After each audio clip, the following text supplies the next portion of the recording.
Y es un gusto recibir en Buscadores. No lo tuvimos hace tanto, más bien hace relativamente poco, pero era otro el escenario. Ahora estamos a horas nomás, a menos de 80 horas de las elecciones nacionales. Y es un gusto recibir entonces al senador electo por el MPP, Frente Amplio, coordinador de campaña de la fórmula Frente Amplista, Yamandu Orsi, el candidato. Recibimos a Alejandro Sánchez. Pacha, buenas tardes. Bueno, buenas tardes. Si me invitan a ser parte del panel, largo el Senado. Me vengo para Buscadores. Bueno, por lo pronto vas a Círculo de Láser y podés vivir sin lentes. Bueno, está bien. No está mal. Buen dato, está mal. buen dato. Buen dato. Pero con canje, ¿no? Bueno, podemos arreglar. Ah, bien. Pacha, ¿cómo estás viendo la campaña? Bueno, bien. ¿Se dentro- picó en las últimas horas? Nah, chascarrillos. Chascarrillos que siempre en las campañas existen. Además, cuando uno se acerca, el jueves comienza la veda. Sí, Entonces, el viernes. Ah, bueno, sí, tenés razón, Sí. pero el jueves es el último, claro.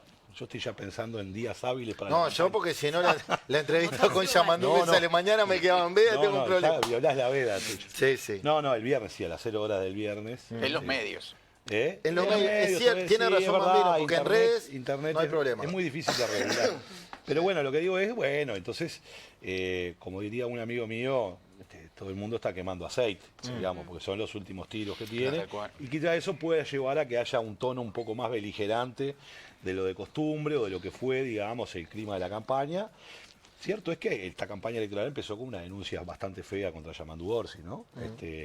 Cuando arrancamos, ¿no? Después creo que se encarriló y como vos decías recién, a veces hay dirigentes que se le van un poco, se le va la moto. Algunos viven con la moto de arriba, ¿no? Nunca la bajaron a la moto. Han construido un estilo de esa manera, a mí no me gusta. No es lo que yo creo, yo creo en la fuerza de las ideas, creo en la discrepancia, con el respeto. Creo que además la lucha política es obviamente por llevar adelante proyectos, propuestas, ideas y valores, pero siempre sobre la base de la convivencia. Yo pretendo convivir con los que piensan diferente. Bien, ¿no? y retomo eso que decís. Más temprano hablábamos de las últimas expresiones del expresidente Mujica. Y yo decía, me hago cargo, suena opinión, tiempo atrás y hace no tanto, Mujica había asumido una actitud conciliadora, hasta de estadista. Uno lo escuchaba hablar y decía, bueno, ¿cómo ha madurado este hombre conforme pasa el tiempo, la experiencia de haber pasado por la presidencia de la República, ni qué hablar? Y da la impresión que, hablando de se te fue la moto, cometió algunos errores en sus últimas expresiones. Por ejemplo, hablar de tildarla de repuesto a Blanca Rodríguez y contar cómo fue esa idea de llamarla y que iba para vicepresidente y que si no teníamos que tener un repuesto. Y por otro lado, bueno, cuestionar o insultar al presidente de la República porque con su dinero se compró una moto muy costosa. ¿Crees que se equivocó Mujica? Sí, yo no comparto las expresiones del PP. Él tiene una forma de expresarse a veces que obviamente no tiene un lenguaje habituado a los tiempos que corren y puede muchas veces prestarse a distintas interpretaciones y eso sucede. Pero creo que fue un error, tampoco creo que fue una cosa muy grave. Lo que sí yo podría decir, Blanca Rodríguez no solo no es un repuesto, sino que además yo creo que le ha aportado muchísimo al Frente Amplio. Y el Frente Amplio desde un inicio teníamos planteado que quien ganara la interna y el que saliera segundo iba a acompañar la fórmula, y eso es algo que habían aceptado tanto Yamandu como Carolina. De hecho fue parte del debate de la interna, ¿no? Ustedes los periodistas le preguntaban, bueno, ¿y qué va a pasar si usted pierde la interna? ¿Va a aceptar, no va a aceptar? Y los dos plantearon que estaban en ese escenario. O sea que más allá de esa circunstancia, me parece que ahí no está el tema de fondo.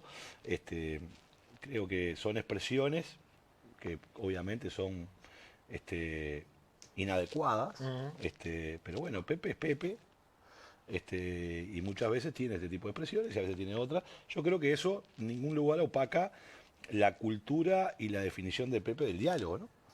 Al contrario, es alguien, además le han dicho de todo a Pepe Mujica también, ¿no? Igual a veces dale... Incluso en esta campaña, Sí, ¿no? Le dijeron de todo. fue parte de la campaña sucia también, ¿no? El cuestionar que está sin lentes, que sin dientes, que lo están usando, que esto y lo otro. Pero bueno, también fue parte de la... Moribundo se le dijo. Sí, sí. Sí, claro. Hay que ponerse por arriba. Yo creo que los problemas del Uruguay están ahí, los problemas de la gente están ahí, y lo que la gente está reclamando del sistema político es que hable de su problema, y no de los problemas de los dirigentes. Entonces me parece que la clave es esa, por eso me parece que un poco fue la opción que nosotros tomamos el domingo en el debate, en donde Yamandu trató de dedicarse básicamente a hablar de los problemas del Uruguay, y hablar de qué propuestas tenemos para solucionar esos problemas, pues nos parece que la clave es lo que nos exige la gente. Y muchas veces vemos que lo que termina pasando es que dos políticos peleándose, tirándose piedra, y mis problemas, la de todos los días, que salgo a laburar, que no sé si mantengo en el trabajo, no sé si llego a fin de mes, si pago las cuentas, no pago las cuentas, los problemas de seguridad de mi cuadra, están afuera de la agenda, ¿no? Entonces me parece que hay que hacer un esfuerzo para poner los problemas de la gente, sus dolores y sus anhelos en el centro de la agenda política, porque en definitiva lo que vamos a hacer el domingo todos es elegir un rumbo del país, es elegir a alguien que va a conducir el país, y me parece que lo que le importa a la gente es si quien lo va a conducir tiene la capacidad para resolverle sus problemas. Acá decíamos más temprano, analizábamos esta idea cruzada que Delgado dice: si gano, el primero que voy a llamar es a Orsi. Ni siquiera ya dicen si gano, es cuando gane voy a llamar a Orsi, porque tiene... Ya había hecho alusión en la primera instancia a Lustenberg. Sí, Sí, es verdad, es verdad. Lo voy a llamar a Orsi porque tiene valor propio para que integre el gabinete. Y después, creo... Fuiste tú mismo que dijiste, cuando gane Yamandú, Delgado perfectamente podría ser ministro de Industria. Y a mí me da la impresión, Pacha, que son esas pizarreadas en ambos lados, que son como mini chicanas, porque me cuesta creer ver a Delgado en un gabinete frentista o a Orsi en un gabinete de la coalición. Bueno, a ver, viste que los contextos siempre son importantes. Yo estuve en una entrevista donde me decían que Delgado había anunciado que en su gabinete iba a integrarlos con Frente Amplista, ¿no? Antes del balotaje. Delgado, que se dedicó en el propio debate a hablar mal del Frente Amplio, ¿no? Delgado ha dicho que es el peor Frente Amplio de la historia. Incluso ha dicho otra cosa más. Ha dicho que al Frente Amplio lo dirige el PIT-CNT, ¿no? O sea... La coalición viene diciendo eso hace tiempo. Bueno, está bien. Y algunos de la coalición dicen que si gana Orsi, nos vamos directo a Venezuela. Lo que yo planteé fue, me parece muy raro que alguien que está diciendo todas esas cosas horribles el Frente Amplio ahora se le despierta el dialoguismo. De buenas a primera, después del 27, resulta que ahora es capaz de integrar un gabinete. Por eso dije, bueno, yo le propondría a Orsi que le ofrezca un ministerio Delgado, ¿no? Es verdad que son chicanas. Lo cierto es que el mensaje de las urnas, lo cierto es que el mensaje de las urnas le dijo algo al sistema político, que tiene que dialogar más. ¿Por qué? Porque en realidad, en definitiva, nosotros tenemos mayoría en el Senado. Yamandú Orsi tiene, desde mi punto de vista, ¿no?, una base importante para darle estabilidad porque tiene mayoría en el Senado. El Senado es importante porque tiene la veña de los entes públicos, la veña del ascenso de los militares y la veña de los embajadores, es decir, del cuerpo diplomático. Eso es una potestad del Senado que la tiene, ¿verdad? Y además le da una solidez para tener una mayoría en una Cámara e ir a negociar a otra Cámara con 7 partidos políticos, que es lo que están integrando en esa Cámara, 7 partidos políticos. Yo creo que eso le da estabilidad o gobernabilidad en este caso a Yamandú Orsi, porque tiene donde pararse. Ahora, ese lugar también le dice al Frente Amplio y la gente: yo te di la mayoría en el Senado, pero no la tienes en diputado porque tienes que construir y tienes que dialogar más. Y yo creo que es un mensaje, porque el Frente Amplio, cuando fue gobierno y tuvo mayorías propias, muchas veces no escuchó las propuestas del otro lado. Y el actual gobierno, la actual coalición, teniendo mayorías, tampoco escuchó, y diría yo que se encerró mucho más en la torre ejecutiva. Y creo que el mensaje de las urnas es ese. Hay que discutir más, hay que ponerse de acuerdo. Y para ponerse de acuerdo, lo único que no tiene que hacer alguien es agredir. Porque cuando vos agredís al otro, así sea por sumar un voto, no estás contribuyendo al país. No estás contribuyendo a lo que necesita el Uruguay. Entonces discutamos ideas, discutamos propuestas con intensidad. Yo soy muy apasionado y discuto mis ideas también con mucha fuerza, pero siempre respeto a lo que piensan otras personas, porque de eso se trata, porque la democracia no es la gestión de las unanimidades, es la gestión de las diferencias. Eso es lo que se trata la democracia. Entonces me parece que, en ese sentido, me parece que más allá de estas idas y vueltas, yo siento que no solo Yamandú es favorito de las encuestas, que es una elección cabeza a cabeza, pero en ese cabeza a cabeza las encuestas dicen que Yamandú, la que le dan menos, está 2 puntos, 3 puntos arriba, y además tiene esa mayoría construida en el Senado que creo que le da estabilidad al país, o le da estabilidad a un poder ejecutivo encabezado por Yamandú. Bien, sé que lo has explicado acá la última vez que viniste a Buscadores, pero por un lado el público se renueva, como dijo Mirta Legrand, con sapiencia, pero por otro lado, además, tus adversarios políticos lo utilizan para señalarlo cada vez que pueden. Y de hecho creo que Delgado lo hizo en el debate. También lo hizo en entrevista conmigo la semana pasada en Seré Curioso, que es decir, a ver, Sánchez ha dicho más de una vez la idea de nacionalizar las AFAP. Si yo soy presidente, dice Delgado, voy contra eso y vetaría eso y demás. Y además señalan que el Frente Amplio, por ejemplo, Gabriel Odón, el eventual ministro de Economía del Frente, no ha sabido explicar qué es eso de la eliminación del lucro. Entonces, me parece que está bueno que te puedas explicar. Viste que hay un video de WhatsApp que dice, no, otra vez no. Sí. ¿No? Pero bueno, vamos a explicarlo rápidamente. Pero, perdón, no, está bien, pero... reitero, No. Delgado lo escucho cada vez que puede. Ojeda también. Ojeda estuvo ayer acá y lo dijo. Dos conferencias de prensa. Y bueno, yo creo que ya no es creíble cuando te dicen, che, mirá, parece que hoy estoy de verde igual. El otro día Da Silva se enojó porque dice que estaba muy de negro. Ahora viene de verde para que Da Silva se quede tranquilo. Pues lo tengo como asesor de imagen a Da Silva, ¿viste? Está bien. Pero no, todavía no es rojo bolivariano como pasaría a expropiar cosas. Todavía no se me da para ese. A ver, hay un contexto. Hoy las AFAP existen, hubo un plebiscito y las AFAP están ahí arriba de la mesa. Si el Frente Amplio quisiera derogar las AFAP, lo pondría en su programa. ¿Qué impediría al Frente Amplio decir yo estoy en desacuerdo con esto y lo voy a derogar? ¿Cuál sería la razón? De hecho, hay sectores que militaron para derogar las que AFAP. te puede restar votos. Yo creo que no te resta votos. No creo que te resta votos. Entonces, mi contexto es el siguiente. El BPS hoy recauda. Porque para explicar, a veces ustedes me van a dar un poquito de tiempo. El BPS hoy recauda. Cuando el BPS le quiso cobrar a la AFAP por esa recaudación, el Tribunal de Contencioso Administrativo dijo, usted no le puede cobrar. O sea que recauda gratis, que es una parte importante. Las AFAP reciben el dinero y lo invierten. Son administradoras de fondos. Y después cuando hay que pagar jubilaciones, ¿quién aparece nuevamente? El Banco de Seguro del Estado. El Estado nuevamente. Sí. Entonces el Estado está en la primera parte. En la parte rentable del negocio también está el Estado, porque la AFAP más grande del Uruguay es la AFAP pública, ¿verdad? Que es propiedad de los bancos públicos. Entonces, mi reflexión era, si no se puede modificar, no se puede discutir nada de las AFAP, porque acá hay que decir, hay cosas que se pueden discutir. Yo digo, las AFAP tienen que gastar dinero en captar más trabajadores, en cobrarte, por ejemplo, la tasa de administración antes de invertir, o tienen que ganar dinero invirtiendo, haciendo lo que saben hacer. Y no tener que cobrarte más a vos para gastar en locales, cosas, salir a captar gente, si su tarea es invertir los fondos. Y mi expresión, que dio para que la mal utilizaran, ¿verdad? Fue, bueno, porque al final, si no se puede tocar nada, bueno, nacionalicemos todo, porque si no se puede, está el Estado siempre, ¿no? El Estado está al principio y está al final. Pero fue una expresión en clave de, si no se puede discutir nada, y nos tenemos que hacer cargo todos los uruguayos de recaudar y después de pagar la jubilación. Bueno, hagamos esto. ¿Y lo de eliminar el lucro? Lo de eliminar el lucro yo creo que ha estado en los últimos 3 programas del Frente Amplio, y el Frente Amplio lo ha llevado adelante, porque el Frente Amplio ha ido bajando por ley las cuotas la tasa de administración que te cobra la AFAP. La última vez que bajamos las tasas de administración fue cuando votamos la ley de cincuentones. Entonces, el lucro, uno va al diccionario, obviamente, y el lucro dice que es la obtención de una ganancia por un trabajo. Yo lo entiendo. Ahora, en el Uruguay, ¿cómo utilizamos cuando me estás lucrando? ¿Qué quiere decir eso? Que estás teniendo una ganancia excesiva, ¿verdad? Y eso es lo que dice el programa del Frente Amplio, diciendo, bueno, hay ganancias excesivas que realizan las AFAP, que cobran tasas excesivas, que lo que hay que buscar es bajarlas. Ahora bien, en los fondos, y el programa del Frente Amplio lo dice, tiene que haber 3 fondos, ¿no? Uno solidario, otro de aporte de los trabajadores y uno de capitalización. Y quien te invierte ese dinero, nadie va a trabajar gratis, ¿no? Claro. O sea que por invertir ese dinero, por administrar ese dinero, está muy bien que tú cobres una ganancia justa y no que cobres de anticipado sin haber laburado.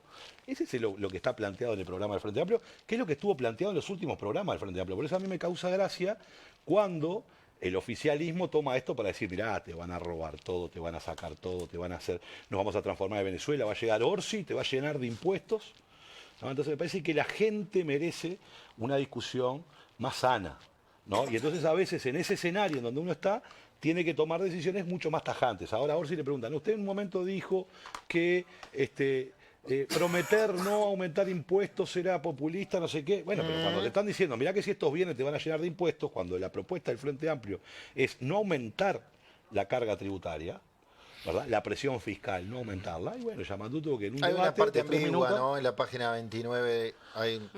No, porque ¿sabes qué pasa? Existe el impuesto a la renta mínima global, que es un debate mundial. De hecho, ya hay empresas que están en Uruguay que este año empiezan a pagar el 7,5% sus casas matrices. Y yo diría, tenemos que tratar de que esos impuestos los dejen acá. Porque el mundo rico le impuso a las transnacionales que sí o sí tienen que pagar el 15%. O lo pagan en donde producen o lo pagan en sus casas matrices. Y entonces el Uruguay, viendo este escenario donde una empresa transnacional que opera en nuestro país va a pagar ese impuesto igual, no habrá que tratar de discutir para decir, che, dejá una parte acá y otra parte en la casa matriz. Si no, siempre hacemos la del tonto. ¿No? Entonces, eso es lo que se refiere Yamandú y eso es lo que se refiere el programa del Frente Amplio cuando dice, bueno, discutamos. Te pongo otro ejemplo. Algo que no está solo planteado en la propuesta del Frente Amplio, el IVA personalizado. Hoy se puede hacer. Hoy la tecnología nos permite decir, el IVA, que es un impuesto ciego que no mide tu capacidad contributiva, hoy le puedes agregar a partir de las transacciones electrónicas la posibilidad de bajarle el IVA a determinados ciudadanos. Antes era solo el producto, ahora puede ser a los ciudadanos. Suerte que no está más eso, estaba enloquecido con el IVA personalizado. ¿Por qué? ¿Está de acuerdo? No, para nada. Que venga que no yo estaba, lo ponga. no estaba. Que venga que yo lo ponga. Yo le dije que Yamandú en la entrevista de mañana lo explica bien. Yo me pongo con Maeso y lo convenzo. Está bien. Es lo más justo que hay. Difícil, pero bueno. Es lo más está justo. bien. No, yo me tengo fe. Está bien. Tengo fe. Tomás.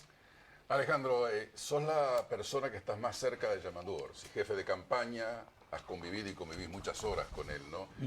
Si yo te preguntaría, cuando hablas con Yamandú y Yamandú habla contigo, ¿cuáles son los temas que le preocupan? Y te dice, Pacha, mira, de todo lo que viene, si soy presidente, a mí me preocupa, ¿de qué hablan? Bueno, a ver, primero, hay un tema que le preocupa mucho a Yamandú, que no es tanto de ser presidente, que es de la campaña. Y es que la campaña no se transforme en una guerra civil que rompa los puentes. Eso hay que tener mucho cuidado, porque a veces las campañas generan heridas en la sociedad, heridas entre los dirigentes que no están buenas, ¿no? Y eso es la primera preocupación, porque a veces estás en un escenario de mucho golpe y hay que tener mucho cuidado. Eso es algo que le preocupa mucho a Yamandú, porque él cree en el diálogo, de verdad, y creen que la gente se puede poner de acuerdo. Y entonces él tiene mucho temor de que fracturemos una sociedad, ¿no? Que hay una moda ahora de que está la brecha. La brecha, ¿no? Que fracturemos. Y el La Uruguay grieta. no merece eso. No merece eso el Uruguay. Porque además sería una brecha o una grieta injusta y artificial, porque esa grieta no existe en el Uruguay. Pero una de las desvelos de Yamandú más importantes es cómo hacemos para resolver el problema de la pobreza. Porque tenemos una cantidad enorme de gurises que están naciendo en condiciones infrahumanas. Y muchas veces se piensa en la solución ideal, algo lo ha dicho en las entrevistas Yamandú, se piensa en todas las soluciones ideales, que está bien, pero él está más no, pero aquel está más obsesionado por las urgencias. Porque mientras no le puedo decir a un chiquirín, mira, sentate a esperar que venga el saneamiento, que venga esto y después resolvemos el tema del asentamiento, porque mientras tanto está ahí. Entonces, la necesidad de generar los recursos suficientes rápidamente para darle una ruta de salida, así sea no definitiva, pero que sí ponga al Estado al lado de los que sufren. Básicamente, además, son los niños del Uruguay que normalmente nacen en la pobreza. Yo creo que esa es la obsesión número uno de Yamandú. Hacer más cajas sin aumentar los impuestos. Bueno, no, está bien. Y que crezca la economía también, sí, ¿no? Sí, tiene que crecer la economía. Está en un 1% pero mirá, hace un rato. Mirá, yo te diría, 9 incluso hay años. cosas que se pueden hacer. Incluso hay cosas que se pueden hacer si agudizamos un poco nuestra inteligencia y nuestra audacia. ¿Por qué? Porque esto es lo mismo. A veces viene, vamos a poner un ejemplo, a veces viene la UTE y te rompe la vereda y después viene la OCE y te la rompe de vuelta. Y estamos destinando los recursos que podíamos, coordinando las empresas públicas, coordinando las políticas sociales, seguramente podíamos hacer mucho más, un impacto mucho más directo del que hacemos cuando tenemos políticas sociales fraccionadas. Un día te viene el INAU, otro día te viene el MIDES, otro día te viene la Intendencia con no sé qué, cuando en realidad podíamos generar una coordinación distinta para actuar de manera más eficiente. Entonces, no es solo un problema de caja, es un problema de ser mucho más eficiente con los Administrar recursos que mejor. estamos destinando. Bien, Fabián. Pacha, tengo dos, pero son cortitas. En las últimas horas, en las últimas semanas han habido muchos contactos de referentes del comando de Orsi buscando dirigentes blancos y colorados que se han ido acercando a decir que van a votar a Yamandú y a Carolina. En las últimas horas aparece Carolina H., que ha dicho otra cosa, que ha dicho, no voy a votar a Delgado, ha dicho cosas bastante importantes, ¿por qué no lo va a hacer? Ella Porque fue cree en parte el del Estado de gabinete. Derecho. Cree en Estado de Derecho. La pregunta concreta y cortita es, ¿van a ir a hablar con Carolina H. antes del domingo para ver si hay un acercamiento directamente a votar la fórmula Orsi-Cose? Esa es la primera. Bueno, yo primero quiero respetar mucho lo que dijo Carolina y lo que no dijo Carolina H, porque yo no le voy a poner a Carolina H cosas que ella seguramente por algo dijo lo que dijo. Nosotros estamos hablando con todo el mundo. En los barrios, le tocamos timbre. Yo si veo una casa con una bandera del Frente Amplio, paso y saludo. Ahora, si veo una casa sin una bandera, toco timbre para conversar en una barriada. Y si veo con una bandera de otro partido, con más ganas voy a conversar, porque de eso se trata el balotaje. La gente vota partidos en octubre y luego tiene que votar fórmula. ¿Y con quién tenés que ir a hablar? ¿Con los que ya te votaron? No, con los que no te votaron. ¿No? Y eso implica a los dirigentes, a las personas, a los ciudadanos, buscar de alguna manera convencer por qué creemos nosotros que Yamandu Orsi tiene mejores condiciones para gobernar el país y que le den un voto de confianza. Y eso lo hemos hecho hablando con muchos dirigentes. Yo creo que es importante lo que dijo Carolina H, ¿no? Porque en definitiva, al decir que no apoya un candidato porque no se siente representada en ese candidato, bueno, creo que es lo que están razonando muchas personas que no se sienten representadas en Álvaro Delgado, y algunas discutirán entre si votan en blanco o votan a Orsi. Es decir, si votan en blanco se abstienen de decidir, ¿no? Y si votan a Orsi, están decidiendo. Y en esta es cara o cruz, porque esta es una elección de dos fórmulas. O sea, golpear la puerta a Carolina H no está descartado. No, por supuesto, pero yo además hablo con muchísimos dirigentes. Hablo con dirigentes del Partido Nacional que sé que ni por asomo van a votar a Orsi, pero también dialogo con ellos permanentemente, porque el día que en Uruguay se acabe el diálogo, estaremos muy mal. Y la segunda es, Delgado, entre tantas cosas que dijo estos días, en una entrevista llegó a afirmar, dice que si gana la elección el lunes, al primero que va a convocar para una reunión es a Orsi, Sí. para hablar de esos acuerdos. ¿Se puede pensar una foto al revés? Que Yamandu Orsi el lunes llame a Delgado y que Sí. haya esa foto. Y yo creo que tendría que llamar a Delgado y a los dirigentes de los otros partidos también, ¿no? Sin lugar a duda. A mí me parece igual el recurso que está empleando Delgado, ¿no? No quiero dejar de marcar su diferencia, porque 24 horas antes de decir eso, Delgado dijo que Orsi no mandaba. Dijo que el problema de Yamandu Orsi lo comparó con Alberto Fernández, diciendo Lo comentamos que era como hoy. Alberto Fernández, porque él no manda, mandan otro. Pero 24 horas después dice, no, me lo voy a juntar el lunes con Orsi porque es importante, porque tienen valor en sí mismo para hablar de acuerdo. Entonces, vámonos de acuerdo, Delgado, ¿no? ¿Orsi manda o no manda? Yo creo que Orsi manda. Y Orsi es un líder del Frente Amplio que encabezó una fórmula, que tiene propuestas y que además siempre ha abierto la puerta para dialogar con todos los que quieran dialogar. Y eso me parece que está bien. Susi. Hablando de la famosa grieta que yo estoy convencida igual que tú que no existe, que creo que hay algunos actores puntuales que se encargan de exacerbarla, pero que todo el resto debemos protegerla para que no exista. Se ha comenzado un uso de la inteligencia artificial en esta campaña que ha tenido algunos cuestionamientos fuertes, que a mí me parece que no aporta demasiado. Y en las últimas horas Esteban Valenti levantó un video con la imagen de Álvaro Delgado diciendo cosas que Álvaro Delgado no Lo decía. dijo. ¿Qué opinión te merece? Bueno, yo no comparto. No comparto la utilización de la inteligencia artificial, así como no comparto cuando se tergiversa lo que dice una persona sin inteligencia artificial. O sea, me parece que está mal. Y además me parece que no contribuye en nada, porque la gente es bastante inteligente. O sea, una cosa es que haya humor, y puede haber humor. Yo no digo que pueda haber actores que hagan un poco de humor y qué sé yo. Eso está bien. Ahora, ¿quién se puede comer el verso de ese video de inteligencia artificial Va más alterado? allá del verso. No, O sea, está bien. Yo creo que está mal desde el punto de vista ético. yo no estoy de acuerdo. Claro. O sea, estaba muy visible que no era real. Claro. Pero me parece que hay un borde que no está bueno. No, yo creo que hay que respetar ciertas cosas. En mi barrio había un dicho que decía la moda no incomoda. Y yo creo que en estos casos a veces incomoda mucho. Entonces hay modas que no son buenas, ¿no? Entonces esa moda de transformar todo en que la verdad subjetiva y en que todo vale atrás de un objetivo, me quedo con una frase de un dirigente que no es de mi partido, pero que ha sido un gran dirigente político para el Uruguay, como la de Wilson Ferreira, que dijo, hay gente que quiere ser importante y hay gente que quiere ser útil a la patria. Yo me quedo con lo segundo, y yo creo que eso es lo más que hay que aportar. Pacha, dialoguista es Yamandu Orsi, ¿no? Sí. Sin duda, ¿no? Supongamos gana la elección. ¿Va a dialogar con Gustavo Salle? ¿Y sí? ¿Y sí? Pero Salle les dijo de todo. También, es cierto. Pero ¿qué pasó con Salles? Llegó al Parlamento. Representa un conjunto de ciudadanos uruguayos, tiene 2 diputados, y yo tengo la obligación de tomarlo como un sujeto político que es. Estoy en las antípodas de muchas cosas, naturalmente, pero hay gente, hay uruguayos que lo pusieron ahí. Y entonces los parlamentarios van a tener que dialogar, van a tener que discutir. Y yo creo que también se va a moderar, de alguna manera, Salles. Una cosa es gritar en la tribuna y otra cosa es cuando tenés que hacerte cargo de levantar la mano para apoyar una ley, apoyar una propuesta, tomar decisiones. Porque de fuera, esto es como todo el mundo dice, somos 3 millones de directores técnicos, ¿no? O sea, todos sabemos cómo se hace. Seguramente todos podíamos haber hecho más goles el otro día. Ayer, el partido contra Brasil, que los mismos jugadores que estaban ahí, pero hay que jugar el partido. Y cuando se juega el partido se comete errores, esto, lo otro, y también se asume otras responsabilidades, ¿no? Pacha, ¿a qué se compromete el Frente Amplio en no fallarle a la gente cuando pasen después raya, si ganan un gobierno?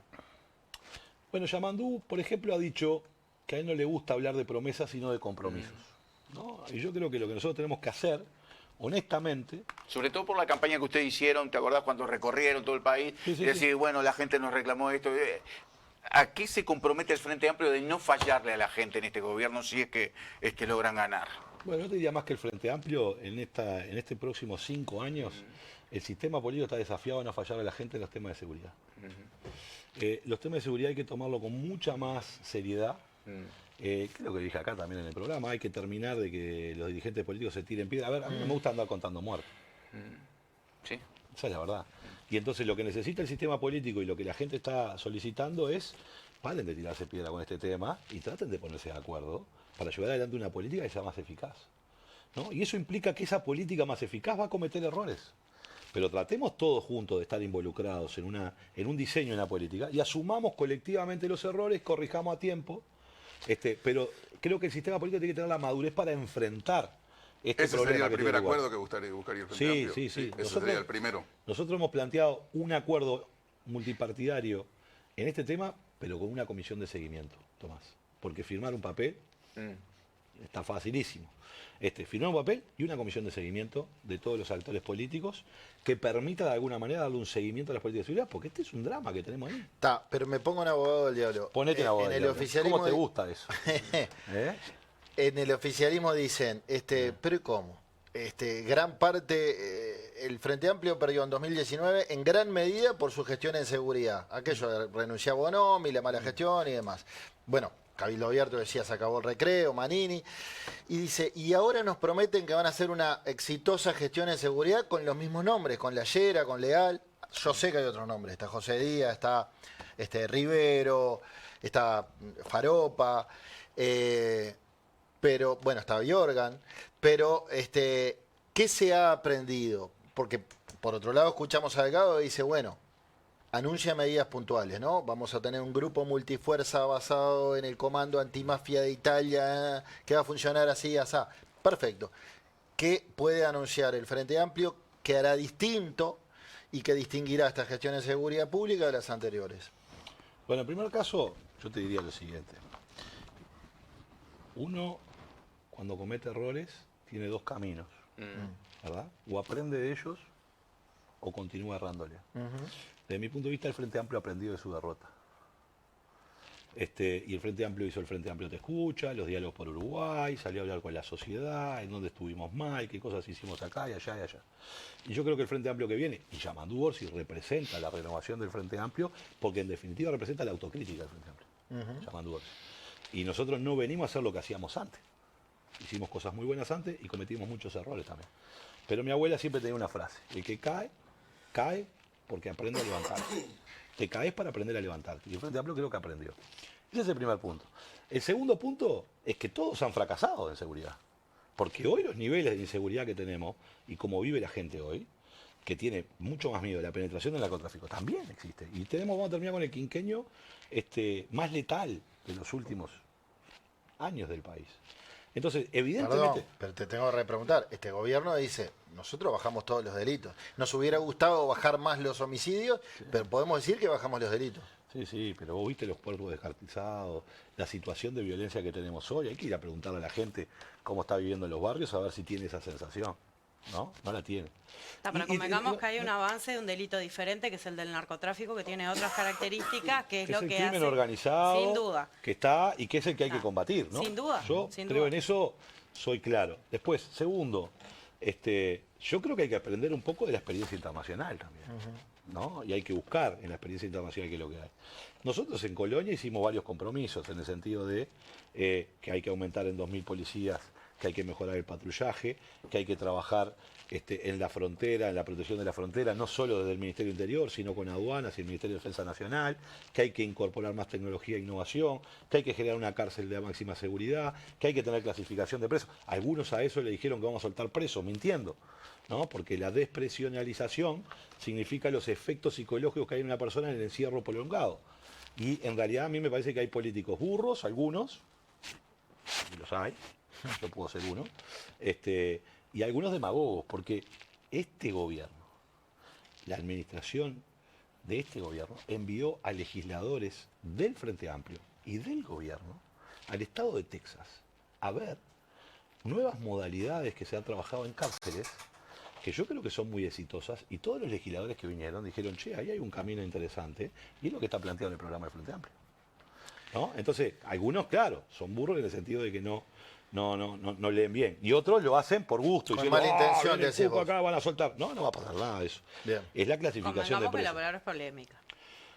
Sí, yo no digo que no sea polémica. No, y tenés Y que que salir a habían unos explicarlo, lo cual ya es un antecedentes. inconveniente, Sí, ¿no? totalmente. Por supuesto que tiene que salir a explicarlo y tiene sus dificultades. Ahora, lo que pasa es que el Frente Amplio arma el programa no con asesores de marketing, arma el programa con 2.500 personas votando, ¿no? Es una forma que está tenemos claro. nosotros. Entonces eso genera Perdón, después... pero el programa de gobierno nuestro no lo arman los asesores de marketing. No, de pero no hecho. dije eso. No, No no. dije eso. Lo que digo es que en realidad se colocan un conjunto de emociones, vos votás y después hay una discusión alrededor que después es difícil. Exacto. No estoy diciendo vos del otro lado es puro marketing. No estoy diciendo eso. Lo que estoy diciendo es que es así y es verdad que genera polémica, más allá de que no exista en el idioma español esa palabra, sí existe en el inglés y refiere justamente a los efectos que genera el encierro prolongado en las personas. Y que el gran drama que nosotros tenemos es ese. Hoy tenemos cárceles abarrotadas, con gente que está en una celda que era para 8, 23 horas encerrado por día, en una celda que era para 8, 16, y cuando sale, ¿qué va a salir a hacer? Sale peor que cuando entró. En el ¿no? tema de cárceles Que ese creo que el mensaje. se han juntado técnicos especializados, tanto de la coalición como del Frente Amplio, han acordado en muchas cosas y me Exacto. parece una cuestión muy positiva. Aparte del tema seguridad y cárceles, ¿qué otros dos temas serían importantes para llegar a un acuerdo desde la mirada del Frente Amplio? Educación. Y yo creo que ahí Yamandú lo expresó claramente diciendo esta competencia por ver quién es el Varela del siglo XXI no camina más, ¿no? Y lo que tenemos que hacer es un pacto, ahí es un pacto. ¿Cuáles son los acuerdos mínimos? Universalizar 3 años, creo que estamos todos de acuerdo. Llevar el tiempo extendido y el tiempo completo a más lugares, que no es solo a los hogares pobres. Porque hay una enorme cantidad de trabajadores y de trabajadoras de clase media que invierte muchos recursos en llevar a sus hijos a la educación privada, Sí. no porque lo quiera llevar a la educación privada, sino porque la educación privada logra el tiempo extendido. Sin ¿no? duda que es parte también de un sistema de cuidados integrado Exacto. que tiene que ver con, Pero generalmente cuando hablamos, viste con que... la despenalización de la maternidad y de la Exactamente, paternidad totalmente, también, ¿no? Totalmente, pero lo que digo es, compartiendo eso, muchas veces lo que busca la gente es el tiempo extendido, ¿no? Y para una familia a veces tiene que gastar ingentes recursos para lograr el tiempo extendido. Y generalmente cuando hablamos de escuela de tiempo completo pensamos que están en contexto crítico. No, No. lo que hay que estar en toda la sociedad. Yo creo que eso hay que llevarlo adelante. Sí, creo que estamos de acuerdo en eso incorporar también. el plan Ceibal, la inteligencia artificial con mucha más fuerza, creo que es clave, ¿no? Empoderar a los centros educativos, yo creo que eso también es clave. Porque no es igual enseñar matemática, y la discusión que tenemos que dar es que no se rebajen los contenidos en ningún lado, pero la forma de dar matemática en Rivera tiene que ser distinta a la que das en Montevideo, porque hay un contexto social, cultural, en la zona que está un centro educativo. Lo mismo pasa en un asentamiento o en otro lugar. Lo que tenemos que cuidar, porque a veces cuando se discute estas cosas se camina por una cornisa, es no hablamos aquí de contenidos distintos en función de los sectores sociales. Perdóname, ¿no? ¿por qué Eso es la importante. diferencia entre Tengo que ir Rivera y cerrando, Montevideo? No, puse Interior pero- o Montevideo. Porque fíjate que los que ganan premios permanentemente son los que están afuera en el Sí. interior. Las escuelas premiadas con premios internacionales porque son todas del interior, ninguna de Montevideo. Todas pero- del interior. Pero puse un ejemplo No, está en el bien. sentido de, No, a no, ver, no pongo solo Rivera, digo. te lo voy a poner, estoy hablando de un ejemplo más didáctico que de contenido. Está claro. Obviamente que seguramente en Rivera te has que utilizar mucho más samba, ¿no? Porque estás en la frontera. De A hecho, eso se me refiero. enseña, de hecho, se enseña el portuñol como un Exactamente, lo que digo es, una comunidad educativa está inserta en un contexto. Sí, y en sí. ese contexto uno tiene que adaptar los contenidos, sin rebajar los contenidos, pero tiene que adaptarlo didácticamente al contexto en el que está. No es lo mismo dar clase en el cerro que en Posito. idioma. Muy bien. ¿no? Tiene Ale- contextos diferentes que hay que atenderlo. Y ahí es donde yo veo la autonomía de los centros educativos. Pero no como un camino, por eso lo aclaré antes, como un camino que diga contenidos distintos en territorios o en contextos diferentes. Lo que no puede bajar solo- diferenciales. Que haya ¿no? diferencias. ¿Cómo vos Está claro. atraés que los gurises se queden en el centro educativo? Sí. Y ahí tiene que haber una enorme estrategia, porque el gran Sí. problema del fracaso de la educación no es de los gurises, es de los adultos, Claro. que no logramos motivar. Absolutamente. Alejandro Sánchez, senador electo por el Frente Amplio, coordinador de campaña Yamandu Orsi. Gracias por esta charla. Muchas Embujadores. gracias a ustedes. A las órdenes.